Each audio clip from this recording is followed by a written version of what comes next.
Hello and welcome everybody to Flicker Effect. This week, plenty to talk about. Beetlejuice Beetlejuice is finally in theaters. We are going to discuss that a little later in the show. We also had Dragon Con last weekend. So, of course, we're going to follow up on our favorite convention of the year. We did a panel there, so lots to talk about. But first, I'm Dave Lott. Joining me this week is Michelle Hillard. How's it going, Michelle? Hello, everyone. Hi. Hello, hello. First, a quick announcement, actually, before we really get into things. So, especially this year, 2024, I feel like, especially at the beginning of the year, we had to take some time away from the show here and there. Our schedule has been a little more in flux. Fluid. Yeah, we've been doing more and more live shows here on YouTube, like we are right now as we record. A lot of those have been Wednesday nights, but then sometimes Monday, sometimes this night. It's kind of depending on life and our schedules.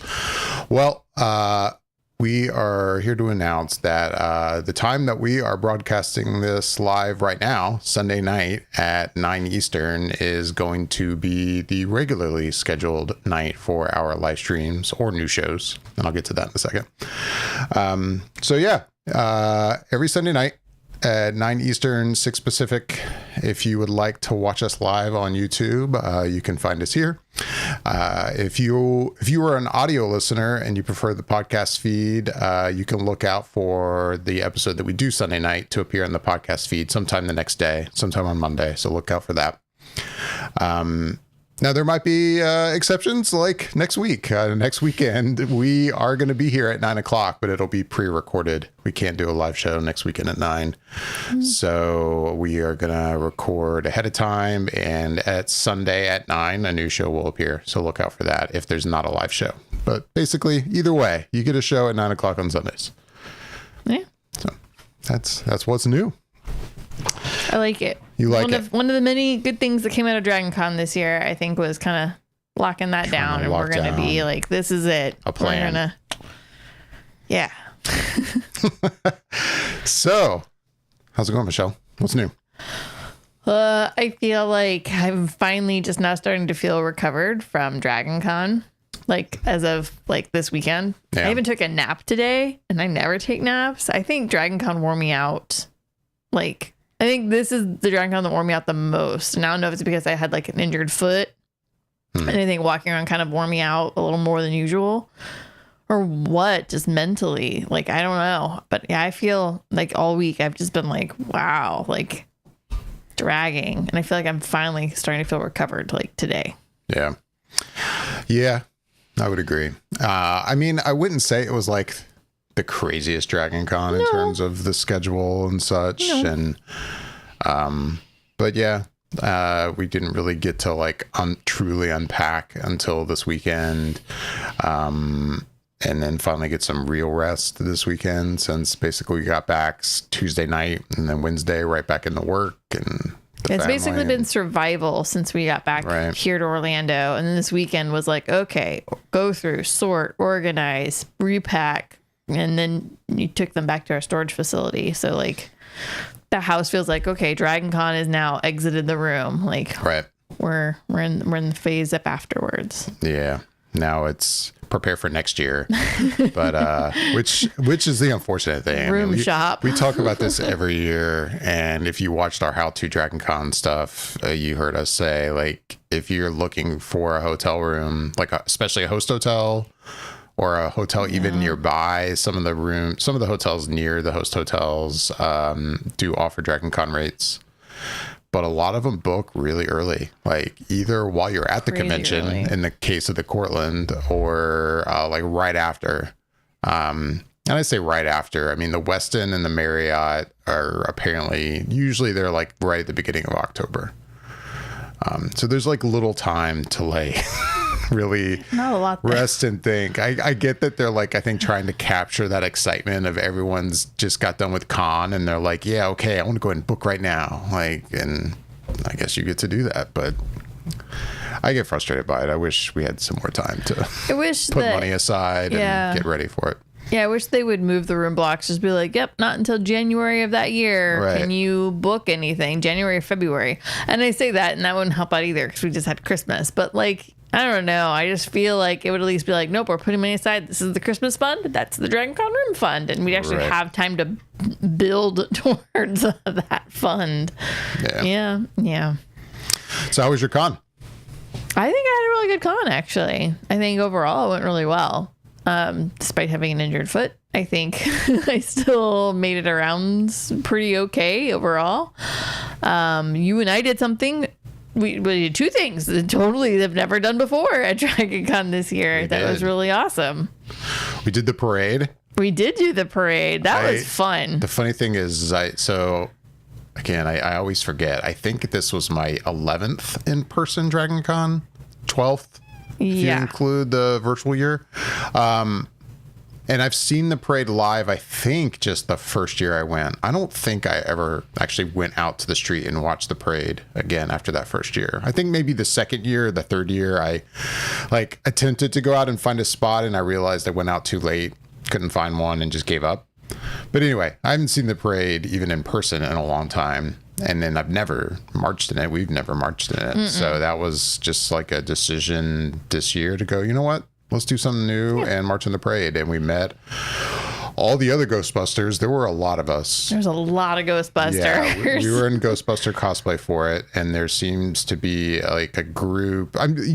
So if you don't know, I mean, just like the 501st, Ghostbusters have now kind of, you have like different Ghostbuster kind of cosplay groups depending on your city, little local groups most likely anywhere near you. Mm-hmm. And so there were a bunch of different Ghostbusters, mostly from Atlanta, of course, which obviously fits. Yeah. But then Ghostbusters from different areas. But there seemed to be like a Dragon Con specific kind of group that seemed to be kind of organizing all of us. PKE Surge. Right. So it was cool. We met up with them, marched in the parade. It flew by. Like it did. It felt like I was kind of wondering, oh man, how's this, like, how long is this going to take? And is there going to be a lot of stops and starts? And like we started marching and I felt like, boom, it was over in a heartbeat. Oh yeah. I feel like we were only walking for maybe like 15 minutes at most. Like I thought this was going to take us like a full hour to do, at least, like the actual walking an hour. Nah. Like, it went super fast and not intentionally, but no, it was a lot of fun. I mean, I think the only negative to the whole parade situation was the holding area that they had us in was just under direct Atlanta sun. Like, I mean, right in the sun. Direct. There was no buildings casting a long shadow. We were just baking for a good 45 minutes. Mm-hmm. And then we finally got to start to walk out in the streets. Of course, it was weird because it was like we got out to the street and I was like, oh, it feels so nice out here. Like there's a breeze and shadows and it's not so hot.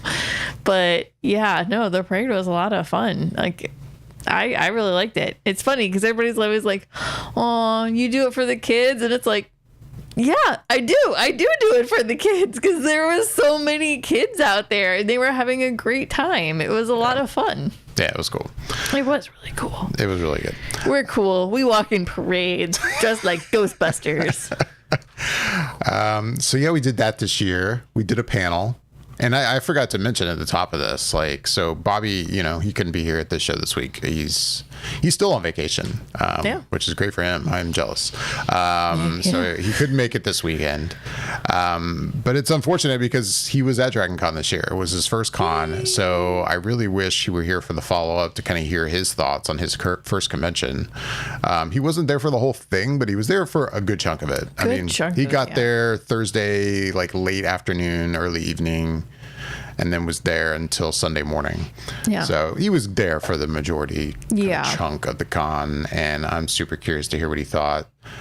Me too. But unfortunately, I don't even know if he's, just because of our scheduling these first couple weekends after con, I don't think he may be able to make it next weekend either. So as soon as he's back on the show, we will hear his thoughts on the convention, even if it's a month after the con happened. I don't care. I want to know. So I want to know. It's we don't get to talk with first timers that often, so it's like, it's exciting. I want to know. Yeah, I want to know. But yeah, we did a panel for the first time over on the digital media track. So big thanks to them. I say them, we both volunteer on the digital media track. So we're a big part of that track as well. But big thanks to Charles for letting us do a live show as a panel on the track. That was a lot of fun.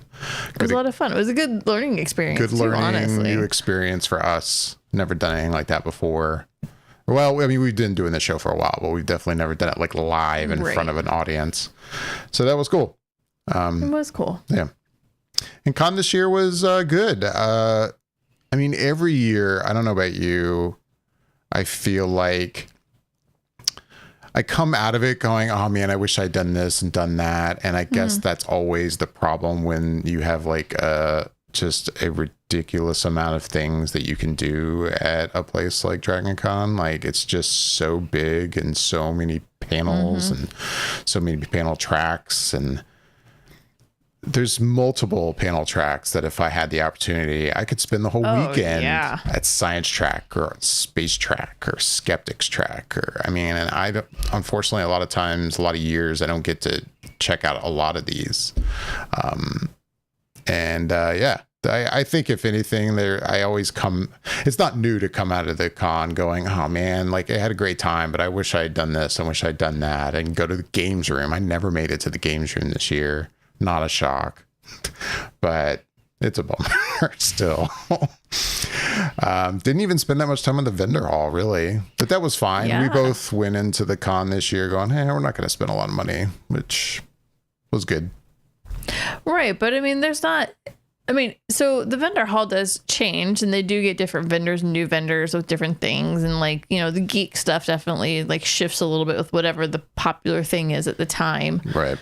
But overall, it's like, what is there for me to get? Like, you know, I kind of was like, well, you know, I want to help you get souvenirs for your kids. And then I'm like, I don't really need a souvenir anymore. Like, with volunteering, we get cool volunteer shirts given to us. But yeah, like I have a lot of good souvenirs, and there wasn't anything I needed for a cosplay costume. So it just wasn't like a need to go shopping multiple times at the vendor hall this year. I don't think. It just was like, oh no, we just kind of already knew what we were doing, and worked out. Any like highlights for you, like a panel highlight I can think of in particular that you probably enjoyed? Or? So I think for me, again, it's the same thing with you. It's like we don't get to do I think every con is completely different from the other. And like one con could be more panel based, and one year it's a little more like, oh, we're going to the parties kind of thing. Or one year it's a little more like, oh, we're just hanging in the room more. Like every year seems to have a different kind of vibe to it. And this year, you know, with us volunteering, I feel like we were really downstairs at the Hilton a lot, even though I don't think we like added more to our schedule of what we would say cover and assist with panels. I really felt like we were just down there a lot this year, and yeah, and that's fine. It's just different, but I feel like I didn't get to see any panels outside of our track. Actually, I didn't see any panels that were not hosted outside of our track. And I say that because the one thing that really kind of stood out for me was the panel that our track director, Charles, did with, well, he didn't really do it with it, but it basically, he helped to record and produce Anson Mount's live podcast that he did from Dragon Con. Right. And he recorded 2 shows. He did one in the morning, one in the afternoon. And you and I were lucky enough to go to the one in the afternoon. And he interviewed Todd. I always forget his last name. He's also in Star Trek as well. Yeah, he's a captain in Star Trek as well. But anyways, so he interviewed him for his podcast. It was like we were the live audience for a recording of a podcast show, and that was really fun. I really enjoyed that. That was that panel, and then also probably like back on like what was that? Was that Sunday morning? Yeah, it was Sunday morning. We did the Walk of Fame, and I just like walked up and talked to Anson Mount and said good morning, and that I enjoyed the panel and his work. And yeah, what was his podcast name? The Well. The Well, yes. Yeah, that was good, and it's a good example of if you're going to con, there's a lot of panels to scroll through if you're going through the app, for instance, but sometimes it can pay off to really like dig into some of the panels and what they actually are. And I say that because like, yeah, he did 2 recordings of his podcast, like you said. And I was able to step into the first one for a little bit, the one that you missed with Danny Trejo.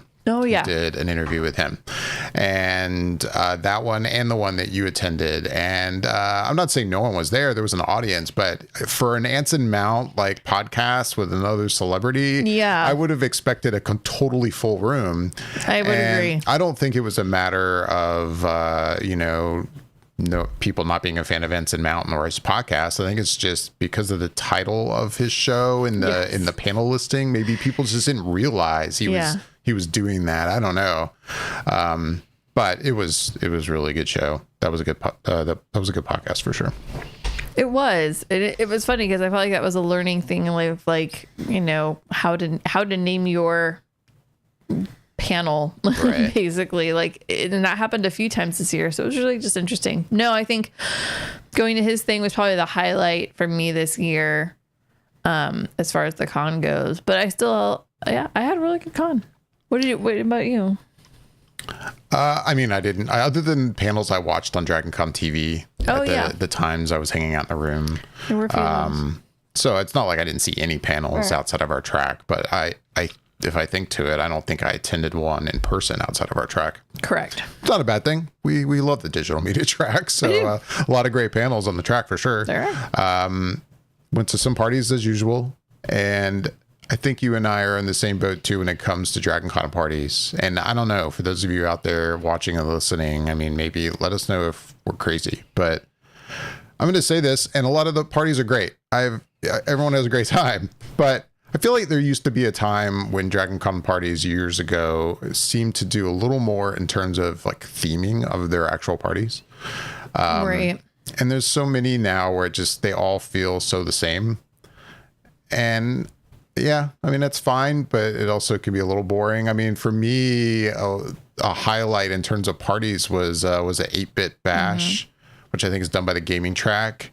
They had a really good DJ and good visuals on the one big screen they had in there. And I felt like that in combination with their lighting in the room, that was like probably the better party that I went to this year. And that was the one at the Westin, right? Yeah, that was over at the Westin. And I don't think I've been into Westin Ballroom before. I think I'd been to Spectrum party in there before. In that same room. And I know years ago I'd been in Mechanical Masquerade, was in that room at the Westin. And I mean, I'm pretty sure that party is long dead and gone, which is unfortunate because that was always my favorite party at Dragon Con. The zombie prom wasn't bad. I feel like they were trying to, like, maybe they were, we weren't there all night, so maybe something changed, but like they had screens up with like just this image of like a mushroom cloud, and that was it. It was just sitting on it the whole time. And I'm like, I get the impression they had the intention of showing different images on the screens, but that it just like stuck on this one thing. Kind of imagery, and that's not what played out. No. But Bunny Hutch we didn't go to because the line was insanity. Bunny Hutch has really become a thing in the last 2 Dragon Cons. It's always been a thing, but like, holy cow, I would say in the last 2 cons, it's become a thing. Yeah. And one of the only parties that I think people really go all in on their theming for their costumes anymore. Like you were saying, like, I feel like it's theming not just with the room itself and decorations and the music that gets played, but it's also like the people that are going to the party, are they also themed in this idea? And Bunny Hutch, I think, is one of the rare like situations where people go and everyone is dressed in Hugh Hefner and a bunny, like of some form. It just, everybody goes to it dressed completely. Right.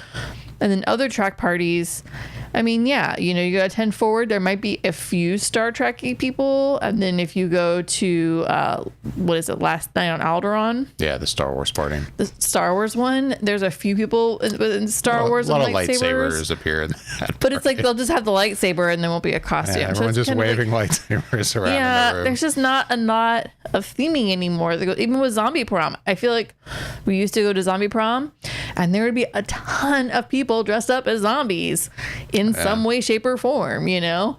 And I think I only saw like 2 couples that were dressed up actual zombies at Zombie Prom. And I was like, this is kind of disappointing now. I mean, we're saying all this, and I don't want to come across like we're shitting on Dragon Con. Like, it's still a great convention. It's just like, this is like nitpicky stuff that I wish could get tweaked. Sorry, it sounded like you were going to say something. I was going to say, and I'll admit, I was not dressed in those categories either when I went, because that hasn't been how it's been. So I'm part of the problem. I recognize that.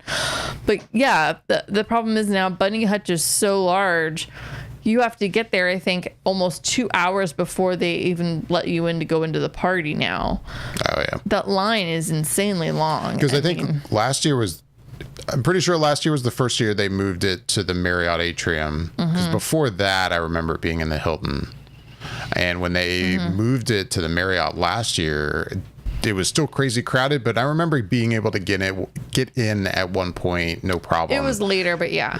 And then this year, I mean, yeah, we didn't try to go back later, but I got the impression it was a line for quite a while. I mean, again, those of you in the comments can let us know if we're wrong. But yeah. Yeah, Bunny Hutch. Bunny Hutch. Yeah. It's a big one. It is. It's a good party though, but it's one of the few, like, again, I think stays on theme in multiple ways. Yeah, we did some parties. I don't know what else. We just did a lot of stuff. We just did Dragon Con. I don't know. It was good. It was fun to kind of like take Bobby around and take a newbie around. Yeah. I haven't done that in a long time.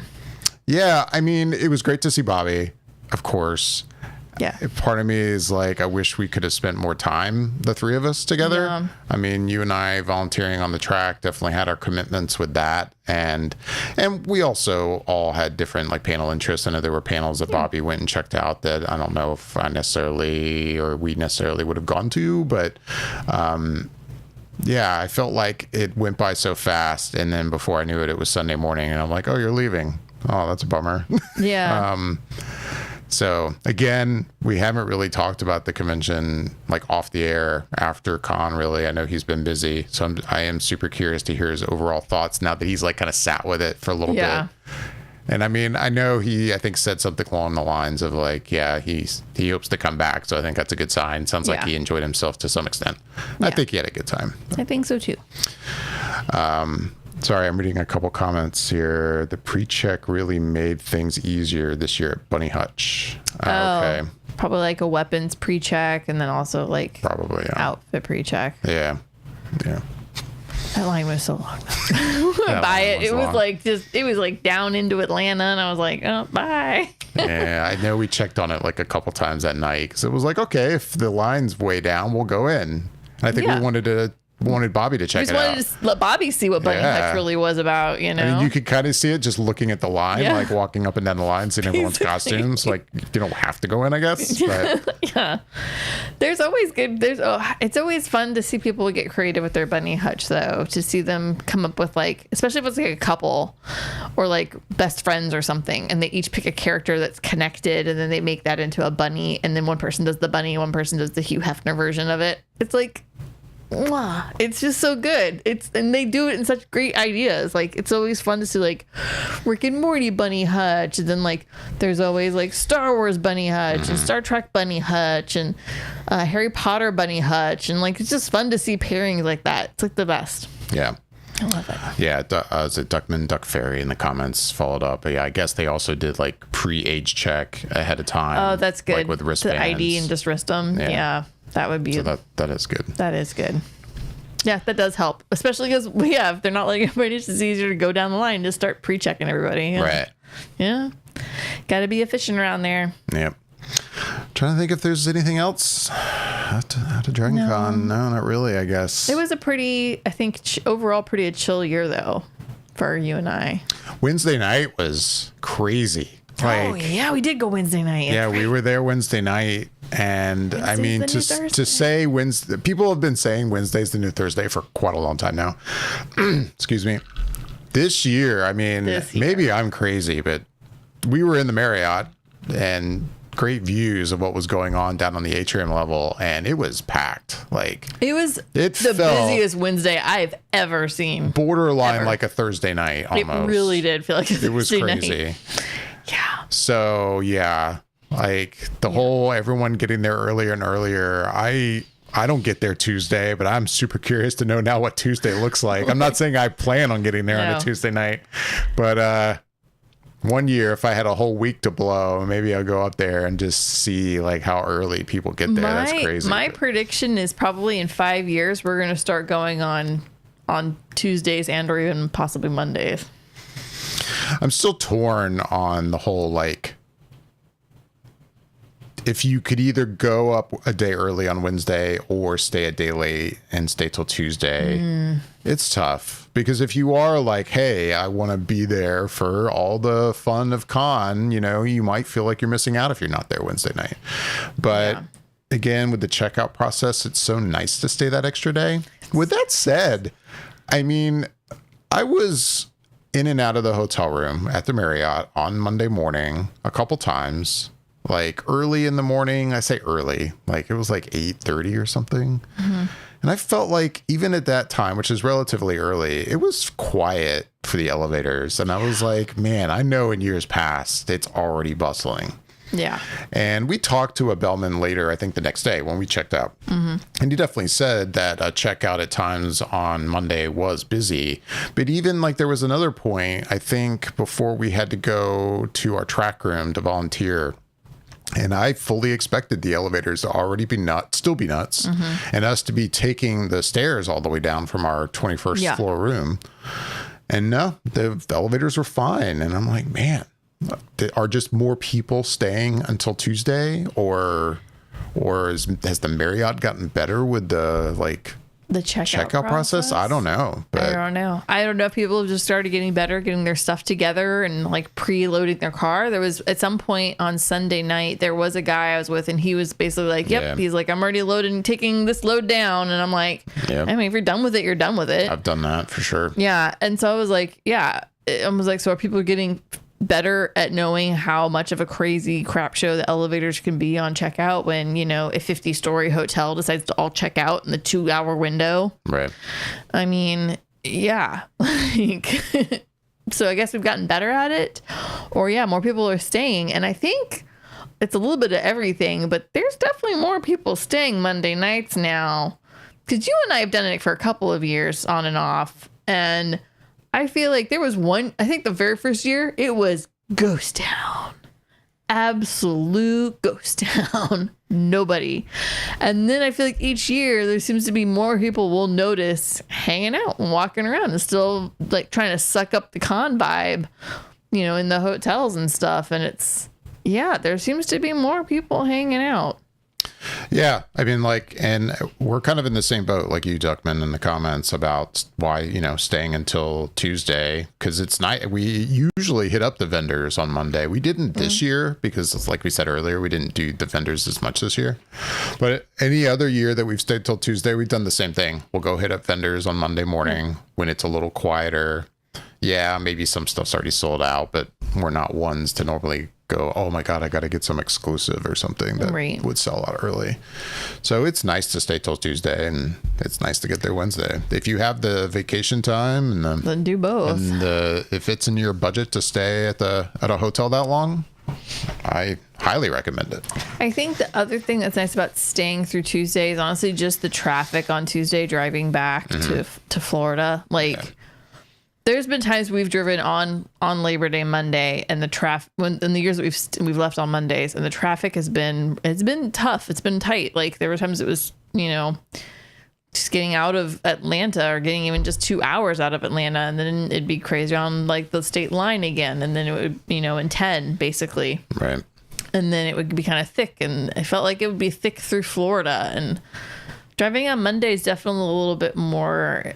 There's definitely more people on the road for sure. But then Tuesday, man, you just coast. If anything, it was just nice and breezy. Just driving back down here on a Tuesday. I was like, okay, we can do this. So yeah, that was our con. Great year, as always. Looking forward to next year. And it was good to do a panel again. That was really fun. It was a lot of fun. It was fun. It was also just fun. Honestly, like, it sounds stupid. It was just fun to do our show with all three of us physically together. It is, yeah. Like, I mean, it's just nice. Those Bobby and Yasha, they both are in California. We are here in Orlando. We are always doing this remote over the internet, and it's great. But it is we haven't done all of us together kind of show like since we've been like in San Diego all together for Comic-Con, and we'll get together and record just because we have the opportunity, and we haven't done that in a while. So yeah, it's nice to be sitting at the same table and doing the show together. I wish we could do it all the time, but it is what it is. It was really cool. So yeah, that's our Dragon Con. I was going to randomly ask you, because last night we decided to watch a movie we haven't watched before. We watched Smile, which I know this is not recent news, though. Smile 2 is coming up. About to drop. Like in October, I think. Yeah. And having never seen Smile, and having seen the trailer for Smile 2 probably 15 times at this point before every movie we see. I think we're getting super close to seeing that trailer 20 times. Yeah, we've seen that trailer a lot. I like Naomi Scott and all, but I've seen that trailer a bit. But I'd never seen Smile, so we decided to watch it. I was in the mood to watch a horror movie last night, and you were down. So that doesn't happen all the time. No. What did you think of Smile? I liked it. I thought it was a little predictable kind of towards the end. But at the same time, like, not that I think all horror movies are predictable, but there's a certain story pattern things kind of go through, and you can kind of see your way a little bit through it. So yeah, slightly predictable towards the end, but honestly, I still enjoyed the ending itself. So it still was nice to watch the outcome occur. I think, I mean, I don't hold like horror films at like a certain level of standard of like production value or artistic value. It's interesting because I feel like there were times I was like, oh, wow, the acting is okay in this. And there were times I was like, oh, the acting not so good. But then it's like, well, is it the acting or is it just the lines that they're given to read? And I was like, maybe more just the dialogue itself is not that great and kind of not that great to deliver, because then later the actors would do really well acting all of a sudden. And it was just like, oh, okay. So, but yeah, I also just don't hold horror films really beholden to a major level. They're just always kind of a tongue-in-cheek thing for me. So yeah, while the acting I don't think was stellar, it was definitely by far not the worst acting I've seen in a horror movie. But no, I actually kind of enjoyed it. No, I know what you mean. There were like certain line deliveries. There's in the like movie. Their conversations would be kind of like, and it would be kind of, it's hard to describe. It's not, I'm not an actor, but I know what you mean. It's not like, slow pace, but it's like the conversation was just flat. Yeah. And I don't really think I could blame the actors on that, because again, you'd see them in other scenes and you'd be like, yeah, that person's acting their ass off, and that, or I've seen them in other things like Jesse Usher, who's in The Boys, is in it. And I've seen, in The Boys, he's great. Yeah. And there was certain, again, line deliveries that I was like, this feels I don't know what, but something is off. Feels a B-level horror film. Yeah. And this is supposed to be a little, I don't know. Yeah. But I'm with you. I remember seeing trailers for Smile back when it came out in, I think, 2 years ago. Mm-hmm. And the COVID days. At first I remember, as concepts go for horror movie, I remember being like, I get it, the kind of imagery of these smiling people is creepy, but I was like, can this really be a good 1.5 to 2 hour movie? And I just remember thinking, I don't know if this concept is something that's drawing me in. But then I remember hearing good things about it, and just never got around to seeing it. And it was good overall. I did enjoy it. I think, though, when the movie is slow, it's slow. Yeah. And it feels like maybe it's trying a little hard to stretch out into the runtime it has. And if it didn't feel like if it had to do that, because I don't think the runtime was even that incredibly long. I think I have it in front of me, and it was an hour and 55 minutes. It felt like an hour and 55 minutes. I think this movie easily could have been an hour and a half. Totally. And probably been paced much better, but I don't know. Like, at the same time, then you worry, like, would it pace too fast? I don't know, but it does seem at times to be a bit slow. But when it's in its groove, the concept works, and I'll be curious to see now Smile 2. I'll probably see it in theaters and see where it goes from here. I think maybe, though, my problem with it too is going back to, I guess, the pacing, is that when you're really just following this concept surrounding just one character really the whole time, it seems a bit much to draw it out. And having learned what we already learned in the first movie, I'll be curious to see how the second movie handles, like, having us be interested in just really a single character's journey for at least an hour and a half. I don't know the runtime of the sequel, but right. Like, I think it'll be interesting to see, like, if it's okay. So I mean, they're making this sequel, and the whole premise of the original movie is based on this one idea, right? So how can you make a sequel based on this one premise just not feel like it's repetitive? It's just completely repeated 1,010%. You know, like how do we not just fold press? Like, what element can they bring to this that's going to give it a little more something? Right. Because you have to step up the game a little bit in the sequel. And so, yeah, I'm kind of curious to see what they're going to do with it, because they can't just print and repeat. Right. Again, just with a new person that happens to be, I guess, famous. Right. Anyway, I was just curious because we watched that last night and hadn't really talked about it. So I was curious to know what you thought. But yeah, Smile 2 comes out soon. I don't have the date in front of me, but I believe it's like early October. Yeah. I say that as I'm looking right now because now I'm curious. I mean, yeah, I think it's I guess their PR team did it, right? You and I have seen that trailer for Smile 2 a gajillion half times and encouraged us to watch the first film. And now not only are we interested in the second film, we're both like, yep, we'll go see it in the theater now. Right. Like, so if anything, our PR team did a crack job of wearing us down. It wore us down. See this movie. It looks like an October 18th. Oh, it's like mid-October. Yeah, it's mid-October. And it's got a longer runtime, according to IMDb. Really? Yeah, it's 2 hours, 12 minutes, I think I just saw. Yeah, 2 hours, 12 minutes. Okay, they're really going to have to bring it, I think. Yeah, I'm curious. Especially because, one, they've been promoting the crap out of it for as long as they have already, which is why I think you and I thought it was going to be the end of this month and the beginning of October, not mid-October. But then, like, yeah, like, the first one, as much as I enjoyed it, it felt like an hour and 55 minutes. And so for another one to be over 2 hours, I'm like, okay, hopefully it'll pay off. Well, with that, let's get to our real review this week. And that is Beetlejuice. The sequel to Beetlejuice is finally here. It's been 36 years since the original Beetlejuice. Old. So old. It has been a long time coming. It's funny, I was looking into it a little bit, and it's funny, like, you feel like, like, because I'm still a Tim Burton fan, but I was a big Tim Burton fan, like, back early in his career. We talked about this a little bit. We talked about this a little bit during our Dragon Con panel. And I thought I knew a lot about him, but then I realized I started looking into, like, the development of a sequel to Beetlejuice, and I realized, man, I'd never heard any of this in regards to, like, how a sequel tried to happen for so long and then it never did.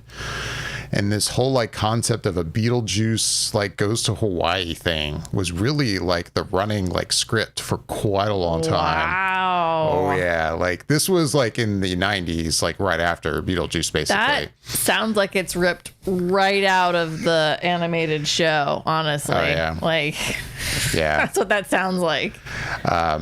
It's an I don't have all that in front of me, so if you're curious, like I read a lot of it from the Wikipedia page for Beetlejuice. But anyway, we're going to talk about Beetlejuice, the sequel to the first one. We're going to do this spoiler free at first for those of you watching and listening. So just heads up, we're not going to spoil this right from the get-go, but we will eventually talk spoilers for sure. And we'll give plenty of warning before we do that. How's your, how you feel about Tim Burton, Michelle? I don't know if we've talked much about Tim Burton. I mean, I think we have, maybe just not at the microphones. No, I've always really enjoyed Tim Burton. I think he is a very creative director, and I think he sees a story and he knows how he can make it relatable to everyone, but then also make it relatable to people that might feel slightly on the fringe of, we'll say, quote unquote, normal society. And he'll take that story and he'll make it relatable for everybody, and even more so important and valuable and feeling to the people that are not, within the box, we'll say. And so, no, I've always enjoyed that. And I always enjoyed that he always plays with so many different things, be it live action or claymation or animation or just all of it. He always tells an interesting story, and I think he always puts it out there in a really fun, inventive ways that are not always most traditional in film. So no, and I know for you, like you said, you've grew up being a Tim Burton fan. I think even more so than I did. So yeah, big fan. Though now I've still never seen Dumbo, which now that I think back to that, I'm like, man, as a Tim Burton movie I haven't even seen. It's kind of crazy. Well, that's because he put out, what was it, Dark Shadows, and everybody pretends the Dark Shadows never existed. Yeah, that's I think that has to be the ultimate rough spot. It is. Not everything could be a home run, man. No, nothing. Hey, man, maybe I'd rewatch Dark Shadows now and enjoy it more, maybe for what it is. I don't know. Dark Shadows is the one where it's I know what he's trying to do, but he's overshooting the shark really far here. Anyway, what'd you think of Beetlejuice? Oh, no. I have been dying to know. No. I asked you first. About Beetlejuice, because and I love Beetlejuice. I grew up watching Beetlejuice from a young age. It's one of my favorite films for many years. And Beetlejuice, the first one, is classic level. Oh, gosh, so good. There's something about it that's just so good. Yes. Yeah. So, but I would like to know what you think about Beetlejuice. I'll go first. Fine. Yes. So as far as my expectations going into the movie, we talked about this again during our panel episode, but my expectation levels were not that high. It's been 36 years. It's fun and all to go back to a sequel, but you got to go into a sequel like this with a little bit of, hey, this is going to be fun and all, but let's not expect this to be a sequel that's better than the original or anything like that. Right. So I had no false crazy hopes that this was going to be amazing. Overall, I enjoyed this movie, actually. I thought it was solid for the most part.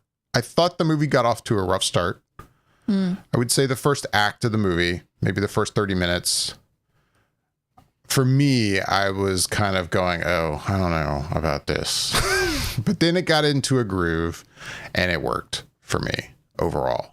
I enjoyed it. I enjoyed that the movie didn't try to just kind of recreate the first movie a little too much.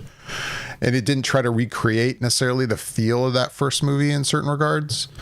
That it really, it recognizes that it is taking place 36 years later, and it is a movie that is made now, not, in the late 80s.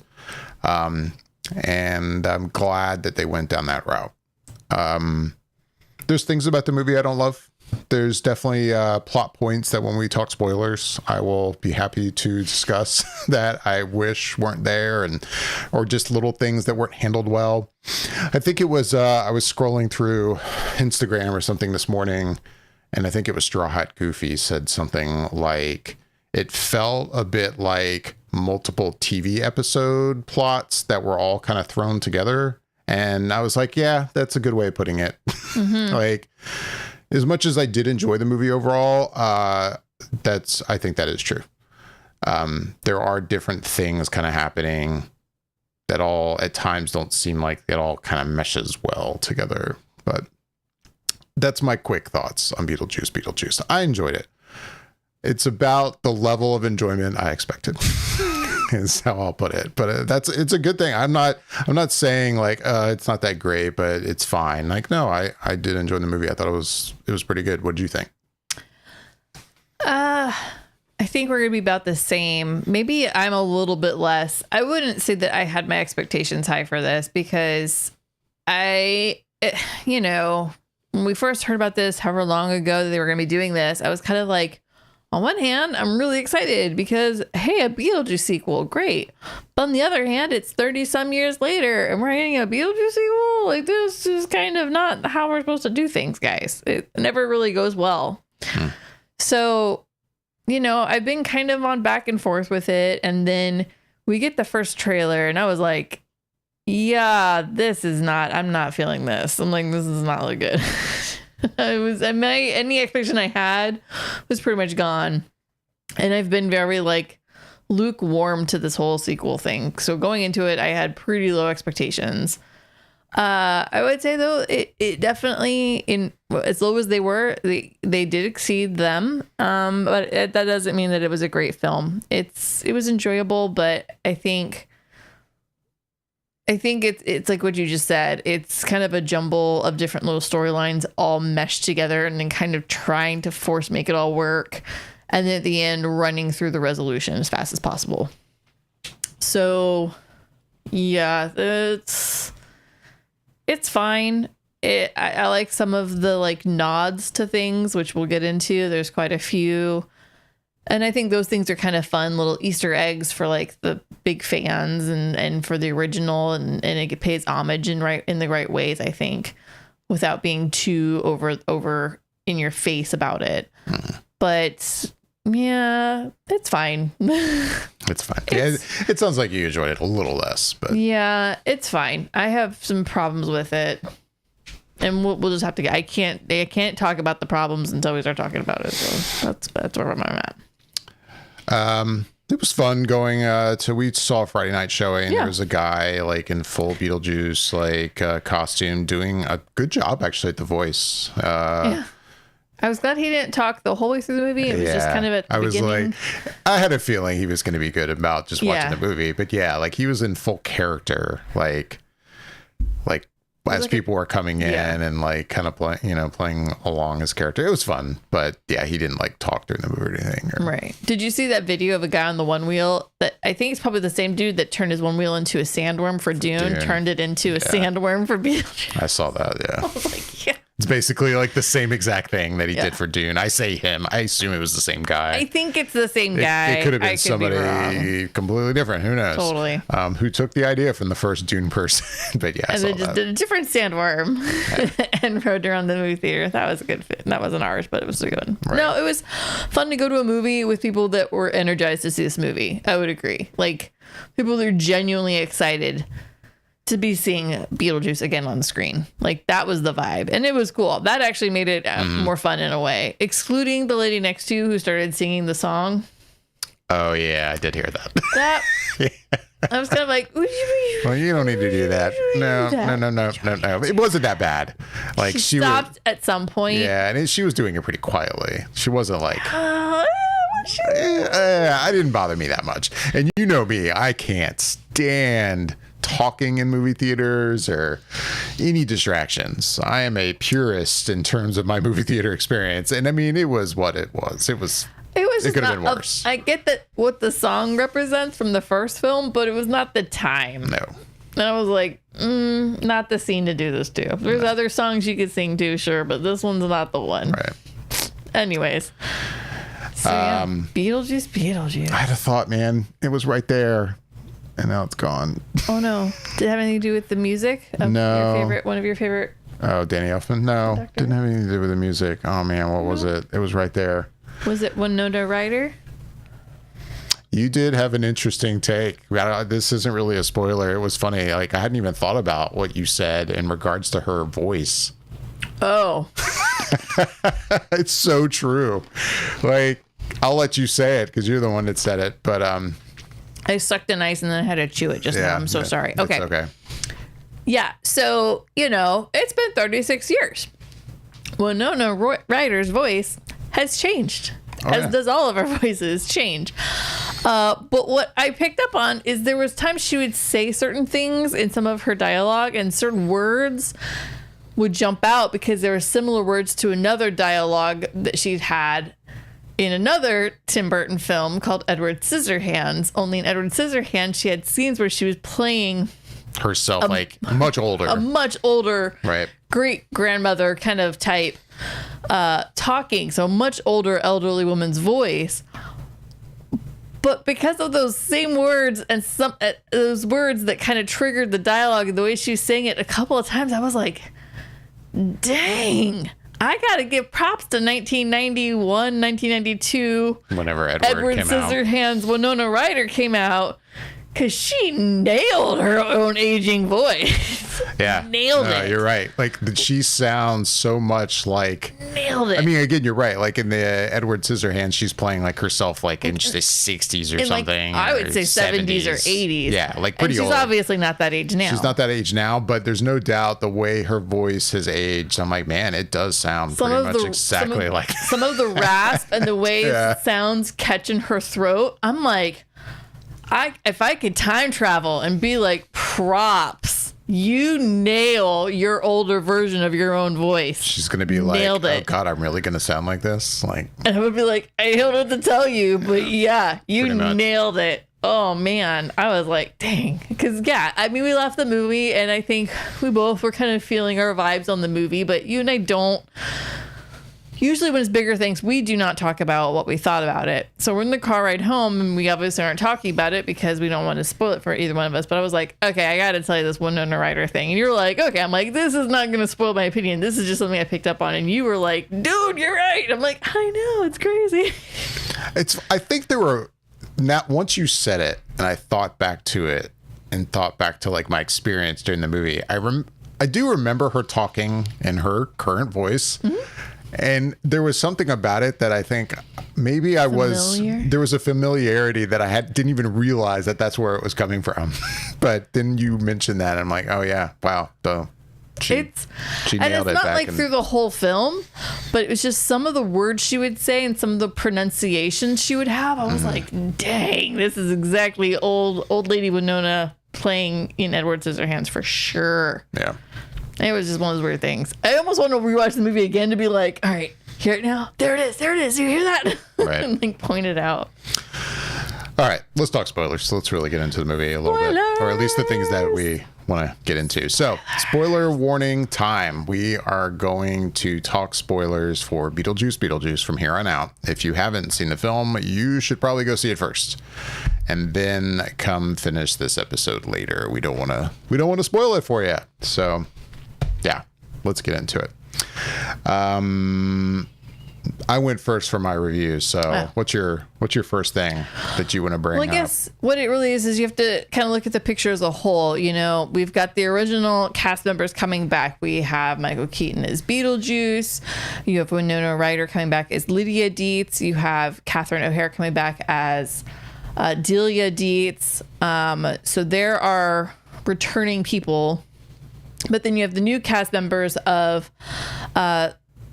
No, I just blanked out her name. Jenna Ortega, thank you, as Astrid Dietz. Yeah. And then you have, what's his name? Justin Trudeau. Oh, yeah. Justin Trudeau. Thoreau. Yeah. Plays, I guess, Lori, like Lydia's like producer boyfriend. Producer / yeah. boyfriend or whatever. And then there's this new introduction of a really completely new character, that of the original ex-wife of Beetlejuice himself, played by Monica Bellucci. And the name is Dolores.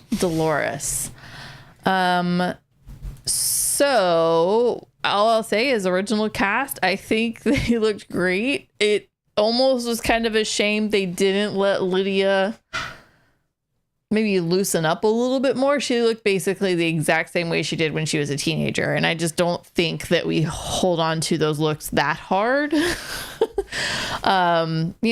could keep her in the clothing she was wearing was fine, but it's honestly like her haircut. I was like, we're trying too hard here. Like, let's loosen it up a little bit for her. But I think her daughter is great in it. And but I have to say, like, the introduction of the boyfriend / producer guy, and then the ex-wife, and then you also have the fact that Jenna Ortega, Astrid, is trying to get in touch with her deceased father.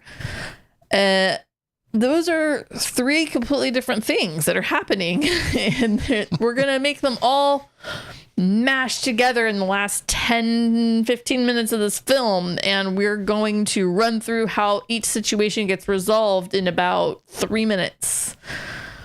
What? It was a lot to kind of follow as the movie progressed. Like, you're kind of like, okay, situation 1, ding, ding, ding.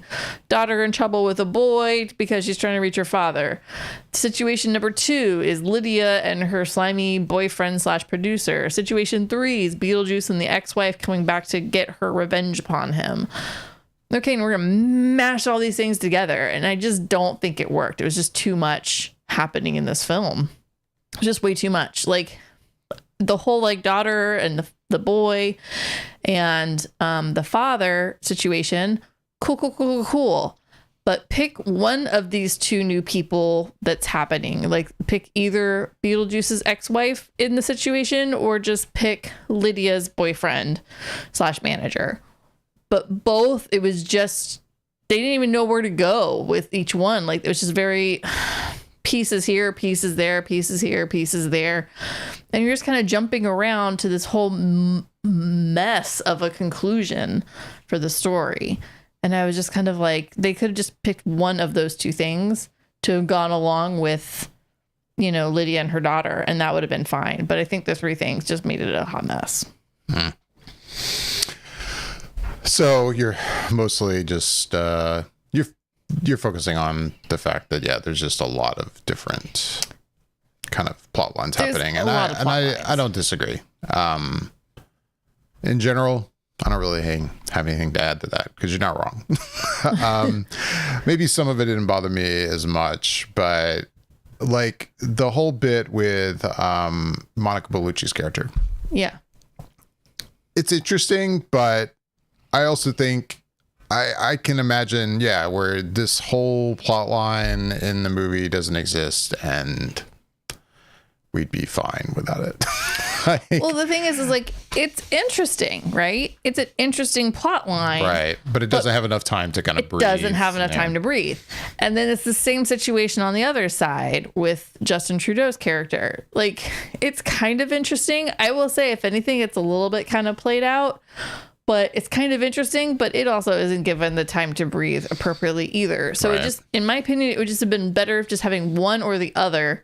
Like, it would have been cool to really dive into her being like really like psychotic and like chasing him. Like, it could have even been revealed that she was a situation later in the film. She gets introduced early, but we don't really see her a lot, again, because they're throwing too much stuff at us. Right. But she could have been introduced later and then had a more in-depth situation happening, and I think that would have been really interesting. Like, she really could have, like, she didn't really even do anything to Beetlejuice. Like, she didn't have any she used, and the powers that she has, it's like, I don't know, it just seemed like it fell flat with her character, and I think it's because they just didn't have enough time with it.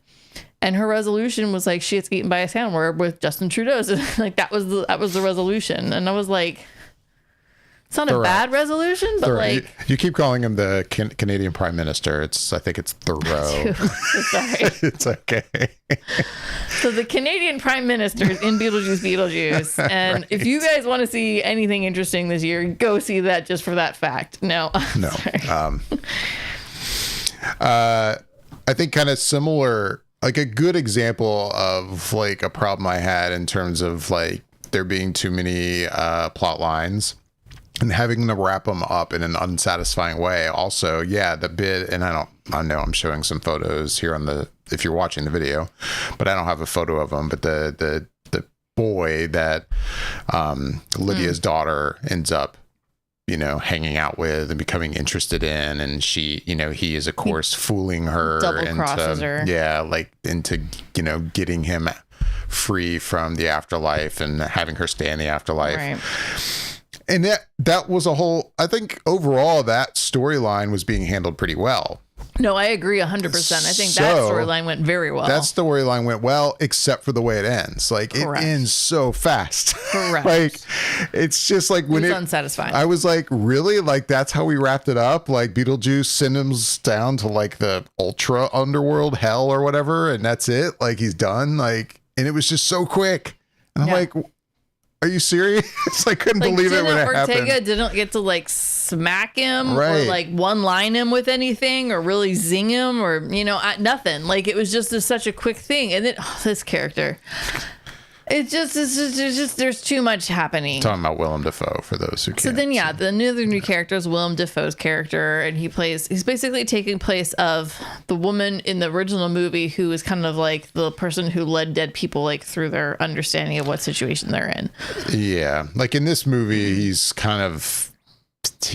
like basically a detective or like a law enforcement in basically in the underworld. It's not really like the same kind of character as her, but I know what you mean in terms of like the kind of void he's filling. Correct. In the story. Yeah, it is Correct. kind of a similar thing. And so, but it's another character that honestly I didn't really need. I really don't. I mean, I guess it's fine, but they spent a lot of time on him. I think basically it's like you do kind of need him in the daughter storyline situation. And then also kind of like the Beetlejuice situation. So if anything, I think the stories they should have really focused on was the Lydia and her daughter and the boy, and also the daughter Astrid trying to get to see her father, and keep that as one. That was just well done, that whole storyline. And then throw in the whole Beetlejuice's ex-wife thing and just completely get rid of Lydia's producer boyfriend altogether. I think that was just a waste of time, because then you also have the story between Delia Dietz and Charles or Richard. I think it's Charles. Yeah, and so you have their storyline that's happening kind of as the movie's going too, and I think that one actually worked out well. 'Cause it's just a little bit of them, like it's little side pieces of their situation. Right. So yeah, that's the way I probably think it should have gone. But what do I know? No, I mean, again, you're not wrong about too many things happening. Maybe it didn't bother me as much, but I don't disagree whatsoever. Like, it does feel like the movie had too many good, interesting, funny ideas that they're still trying to cram in. I'm not knocking a lot of this stuff in terms of like the Willem Dafoe character. I think was entertaining overall. Like its whole bit where he's actually like an actor playing the part of a police like sergeant or whatever he is, and like it works, and it's very Tim Burton. If anything I like about this movie is that it's very Tim Burton. That's the positive of this whole film. Is that the whole look, it's almost all practical effects. Yep. It's other than the stop motion stuff that we got, in the original Beetlejuice. It's great, and it makes this movie really enjoyable, and it's fun. It's fun. I think Jenna Ortega in the movie is good. Yeah. The more I think about it, I actually don't think I've seen her in a lot. I mean, I haven't seen the newer Scream films that she's in, sadly. So when I think back to it, I'm like, I know she's a huge rising star right now, but yeah, we have not watched Wednesday, which is a whole other conversation. I have not watched Wednesday, which is really sad. So pathetic. Again, the Scream films I haven't seen. I feel like I've just now watched X that she was in. Anyway, she's good in this film as well. I thought there was a great dynamic between her and Lydia, and yeah, the whole storyline with her and the boy, like, it worked for me really well. Like, I thought that was really well done. I just hated the way it ended. Yeah, like, it was predictable the way it worked out, you know, like, pretty quickly I was like, oh, okay, I see what's happening here.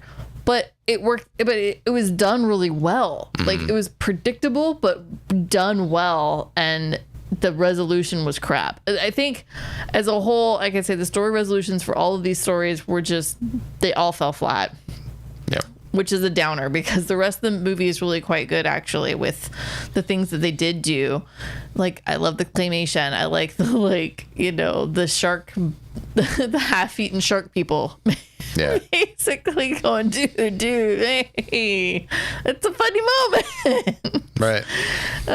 You know, like, there's just little things like that are entertaining. The Soul Train sequence I actually enjoyed too. I actually enjoyed that. That was kind of fun. No, I thought it was fun too.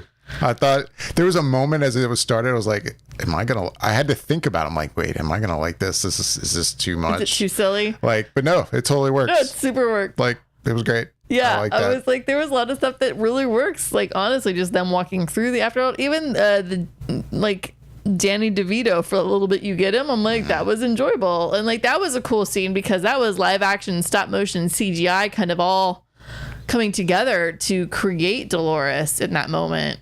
And that was kind of a cool thing to watch that kind of play out, in my opinion. Yeah. I thought that was a cool sequence.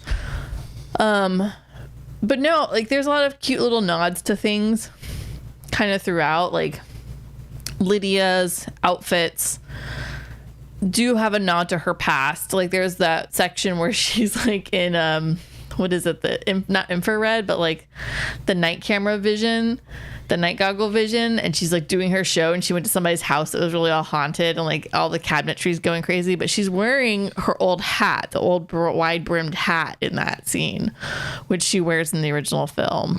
And so that's kind of cool. I'm like, oh, that's cool.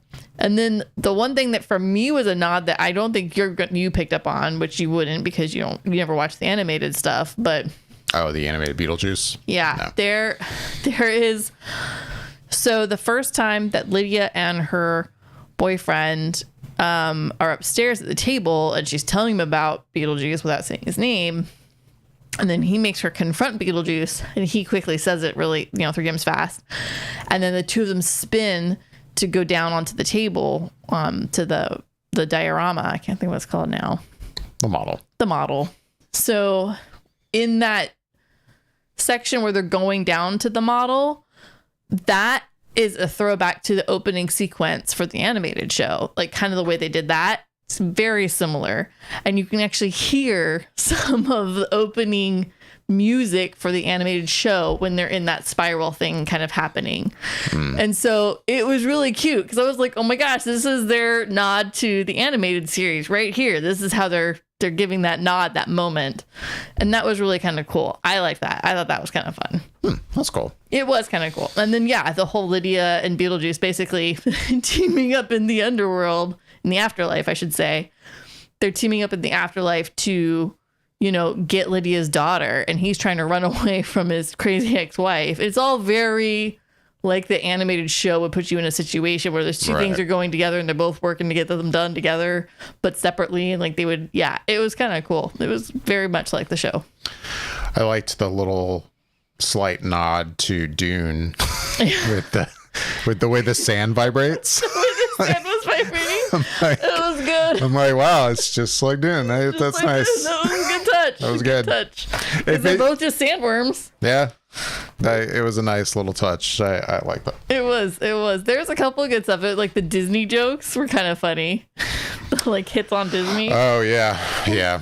I caught that too. Yeah, it was, and like there's just like little things like that were just kind of fun, tongue in cheek kind of playfulness that I think Tim Burton has, and like it just, I don't know, that stuff did it for me for sure. I think it was just the multiple storylines with really lackluster resolutions was not working for me. And a lot of that too, I think, results in less time with actual Beetlejuice, which I'm not saying he's not in the movie enough, but I feel like this movie could have spent more time with our lead character, and I wouldn't have been mad at that. It's funny you say that because I think I felt like I had plenty of Beetlejuice time. If not, there's way more Beetlejuice time in this film than there is in the original.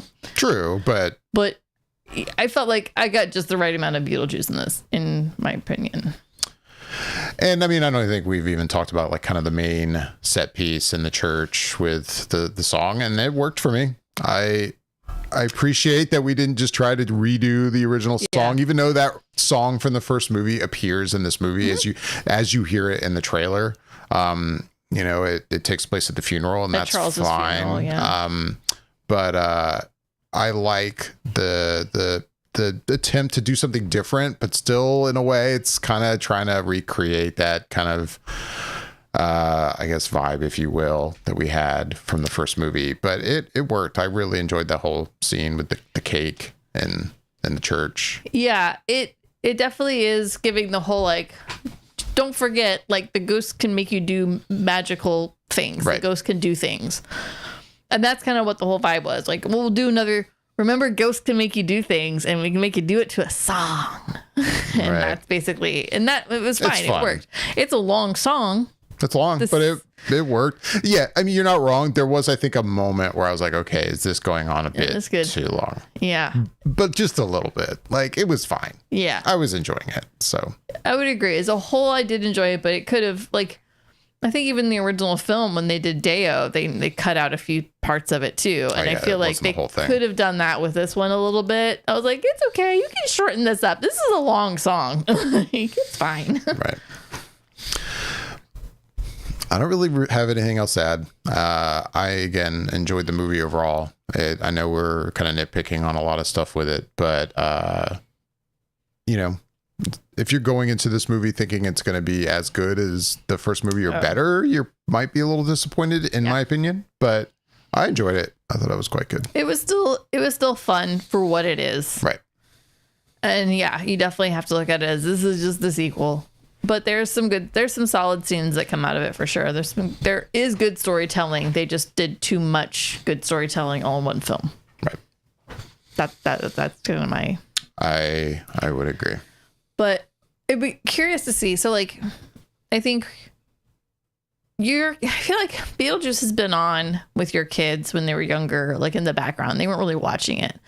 And I feel like last year was the first year your kids really both sat down and watched Beetlejuice with us, and they both really seemed to like it. I'd be curious to see what they would think about this film, just with a different generation, different eyes, and then seeing a sequel come out relatively soon in their opinions from where the original movie, for them, they feel like, you know, I really just watched it a year ago, so then I have a sequel. Like, what do they think? I'd just be curious to see what they would think on their vibes of it.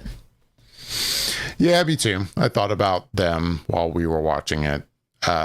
I mean, it just didn't work out to take them when we saw it. Honestly, knowing Beetlejuice, it wasn't like I felt like I needed to watch this first before I let them see it or anything. I'm like, it's Beetlejuice. It's going to be fine. So I'm sure they'll see it sometime, probably soon. I don't know when, but I think they're going to enjoy it. I think my daughter will enjoy it. I don't know about my son, but I think they'll like it overall. Yeah, I think because like, you know, it's funny because when I think about when I first saw this film, I was basically about her age when it came out and when I saw it. And so like, I feel like, but I really have always loved it from the get go. I think if there's anything about the original Beetlejuice, there are two little spots that when I was a kid used to freak me out. And it was when Beetlejuice becomes a snake and I was like, oh, I don't like that. And then when I can't think, the original couple, when they're like decaying on the table at the end. Yeah. When I was a kid, that always kind of freaked me out. Right. But those are the only two scenes as a kid that those kind of weirded me out. And it's funny because those are the two things your daughter bumped onto as a kid, the same exact age. And so yeah, I remember them. Yeah. But overall though, she really likes the movie. She enjoys the first one a lot. She especially loves the dance sequence, as we all loved the dance sequence when we were kids. It's funny as hell. It's hilarious. So I'd be curious to see what she thinks of this one, if she thinks it's also funny or if she's like, oh, this is kind of boring. I don't know. Yeah. Well, they'll probably see it soon. I'll be curious to see what they think. But I think that's going to do it for That's it. our thoughts on Beetlejuice. As always, we would love to hear back from all of you. If you are watching on YouTube, please leave any questions or comments down below. Make sure to like, subscribe, and hit that bell icon to be notified whenever we go live or post any videos in the future. You can also reach out to us on Instagram or Twitter at flicker_effect. Like I said earlier in the show, this is our new time slot. We will be broadcasting most of the time live on Sunday nights at 9 p.m. Eastern, 6 p.m. Pacific. If we're not live, a new episode should drop at that time in its place. So look out for that. With that, I'm Dave Lott. And I'm Michelle Hillard. Thanks for listening.